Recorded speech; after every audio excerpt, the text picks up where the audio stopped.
অবস্থাতেই যাদের বিরুদ্ধে ওয়ারেন্টেড আসামি না তাদেরকে কোনো অবস্থাতেই অ্যারেস্ট করা যাবে না। যদি আপনি এখনো আপনার বাহিনী অ্যারেস্ট করে তাহলে সমস্যাটা কি সৃষ্টি হবে? মানুষ ভয় পাবে, ভোট কেন্দ্রে মানুষ যাবে না, বিশ্বকে দেখাবে যে ভোট কেন্দ্রে মানুষের উপস্থিতি নাই।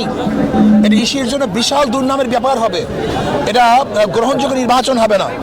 এই জন্য ইসিকে বলবো মানুষকে সাহস দিতে হবে, ভয় ভীতির থেকে মানুষকে উদ্ধার করতে হবে যে আমরা সবাই ভোট কেন্দ্রে যেতে পারবো। যেহেতু দীর্ঘদিন পর্যন্ত ভোট কেন্দ্রে না যেতে যেতে মানুষের মধ্যে ভয় সৃষ্টি হয়ে গেছে, এর জন্য একটা ভোটের মাধ্যমে সুন্দর সুস্থ ভোটের মাধ্যমে এই ভয় দূর করতে হবে। এসে করে বক্তব্যের মাধ্যমে এই ভয় মানুষের দূর হবে না।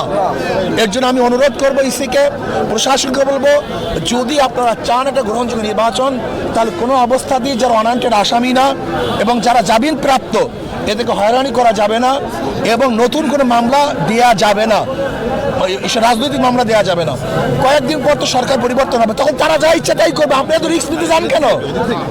আমি বর্তমান অন্তর্বর্তী সরকার, আপনার আসেনি তো কয়েকদিন মাত্র, আপনি আসেন কয়েকদিন, আপনি রিস্ক নিতে যান কেন?